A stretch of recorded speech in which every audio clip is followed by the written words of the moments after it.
and feeling. Healing and feeling. You see, our healing and our feelings are connected. We heal when our wounded emotions get better.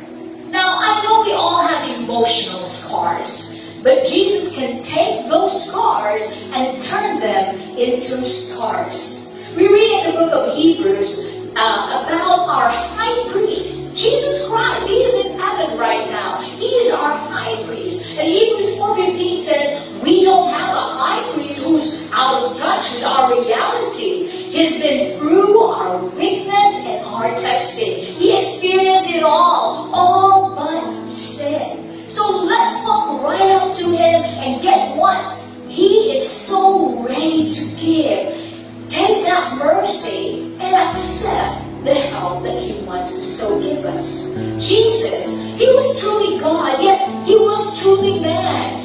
And that's why he can sympathize with us. He understands our weaknesses. He understands not only the fact of our weaknesses, but he understands our feelings of our weakness.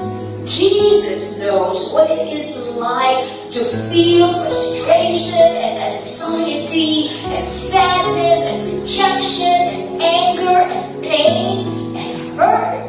He's been through it all, so he can sympathize with us all. He knows what it means to be scarred, but he also knows how to take those scars and turn them into stars. You know, if you are hurting emotionally this weekend, wherever you are, there is a book called Healing for Damaged Emotions.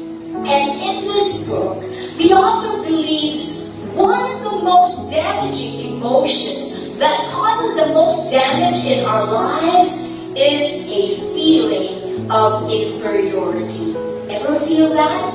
That feeling of inferiority really just sinks us. There's this voice that tells us, we hear these voices in our head, you're never going to amount to anything, you'll never be good enough, you're no good, you will never be loved, you are utterly worthless. Ever heard those voices? I know I have many times. And when you listen to those voices, you let that feeling of inferiority just take over and sink you down.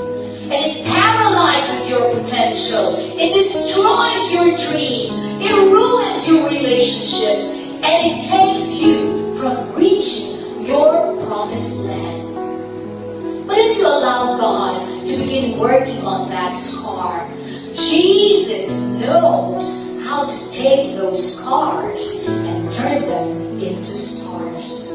I want to tell you, friend, that God has a purpose for you. You are a masterpiece of God, and you have been formed and fashioned exactly for that purpose. Know that today. Believe that today. Act upon that today.